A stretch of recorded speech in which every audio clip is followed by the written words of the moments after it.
Hello, I'm Jessica Hylands, Confidence Coach. So how happy are you? And this isn't necessarily shown by how big a smile we've got or how often we smile. It goes a lot deeper than that. You may be aware of certain areas of your life that you're just pushing to one side. You're not happy with it, but hey ho, it'll be okay. It'll do for the time being. So maybe your work, you're not happy at work, but oh, it'll be all right. Maybe you're not happy with your romantic relationship, but what if I don't find someone else? What if I'm left on my own? No, I'll put up with what I've got. Don't like it, not happy, but better than nothing. But is it better than nothing? And the thing is, even though on a conscious level we might decide that these situations we'll have to put up with them, it doesn't mean that the deeper dissatisfaction goes away just because we've consciously decided that we're going to put up with it. And that dissatisfaction will show itself to you in lots of different ways. For example, the other day I was over at the park and this dog came herring towards us, massive thing, really fast and really, bouncy. And I wasn't worried on a safety level. I didn't think it was going to attack us. It was clearly just a very excited and enthusiastic dog, and it just happened to be big and fast.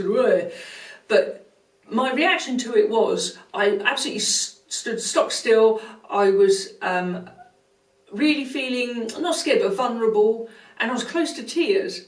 And it was a total overreaction to what had happened. So the rest of my walk around the park, I was thinking, what was that all about? What made me overreact in that way? What gave me this feeling of insecurity and vulnerability? And when I thought about it, I realised what it was about. I then made some decisions around it and put a plan in action to alleviate the problem.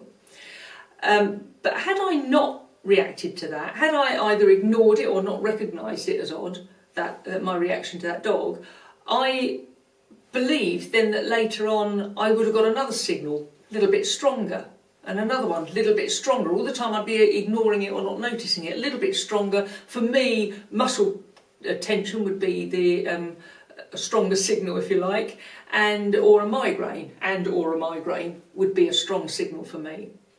And I think it will be different for all of us. The signals that we get will probably be different. You may have the same as me, you may have completely different ones. But I think the key is when you get a signal in whatever shape or form that takes, do take notice of it. This dissatisfaction underneath doesn't go away just because we've decided that we're going to put up with a particular thing in our lives. And when you get these signals and you think about it and you might know what it's about, do you really have to put up with this thing in your life, or can you change it? Easier said than done, I know, and it's not always easy to change these things. I'm not suggesting you just say, oh, well, I'll just leave my partner and find someone else. I do appreciate there's more to it than that, but the bottom line is if you don't change it, you're going to forever have this dissatisfaction underneath, which will affect so many different areas of your life that you're not even aware of it affecting.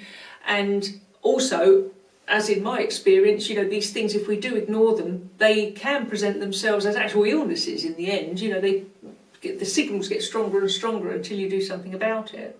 I mean, I think a level 2 signal, is when we have sleepless nights.